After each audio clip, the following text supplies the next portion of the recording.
মাথায় পাগড়ি আর গায়ে শেরওয়ানি পরে বের হয়েছেন দ্বিতীয় বিয়ের উদ্দেশ্যে। কিন্তু বিয়েতে যেখানে হাসি খুশি থাকার কথা সেখানে বর সেজে গাড়িতে বসে অঝরে কাঁদছেন নতুন বর। এর পরের দৃশ্যটি আরও হৃদয় বিদারক। হঠাৎই গাড়ি থামান রাস্তার পাশের একটি কবরস্থানে। বিয়ের সাজে সজ্জিত অবস্থায় তিনি নীরবে এগিয়ে যান একটি কবরের পাশে। কিছুক্ষণ মাথা নিচু করে দাঁড়িয়ে থেকে শুরু করেন কবর জিয়ারত, যেখানে চিরনিদ্রায় শায়িত আছেন তার প্রথম স্ত্রী, যে হৃদয়স্পর্শী দৃশ্য নাড়িয়ে দিয়েছে স্থানীয় মানুষের মন।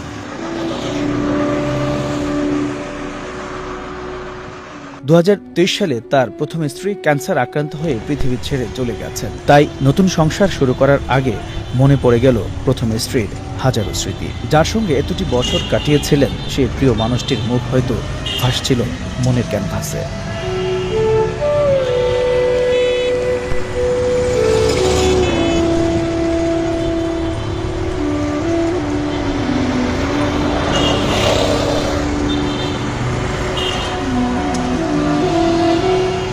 রিয়াদ নামের এই ব্যক্তির এমন দৃশ্য দেখে সহজেই বোঝা যাচ্ছে তিনি স্ত্রীকে কতটা ভালোবাসতেন। তিনি হয়তো কখনো ভাবেননি প্রথম স্ত্রীর জায়গা এত কম সময়ে দখল করবে দ্বিতীয় স্ত্রী। কিন্তু বাস্তবতা বড়ই কঠিন, যেখানে মৃত্যু এক অনিবার্য সত্য। তাই তো এমন বাস্তবতা সহজে মেনে নিতে পারছেন না এই মানুষটি। কবরের পাশে দাঁড়িয়ে স্ত্রীর জন্য দুহাত তুলে দোয়া করলেন লিটন। হৃদয় বিদারক এই ঘটনাটি ঘটেছে কুমিল্লার জগন্নাথপুরের বালুতুবা এলাকায়। জিয়ারত শেষে গাড়িতে ফিরে এসে নিজেকে আর ধরে রাখতে পারেননি তিনি।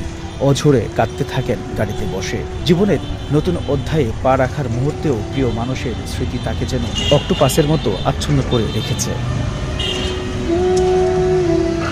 এই দৃশ্য দেখে আবেগ আপ্লুত হয়ে পড়েন পথচারী ও স্থানীয় বাসিন্দারা। অনেকেই রিয়াদের প্রশংসা করে বলছেন, এটাই সত্যিকারের ভালোবাসা, যা সময়ের সঙ্গে মুছে যায় না।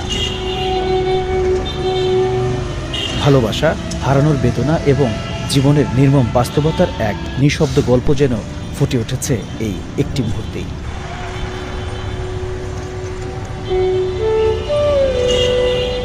এইচ এম নাহিয়াল, বৈশাখী সংবাদ।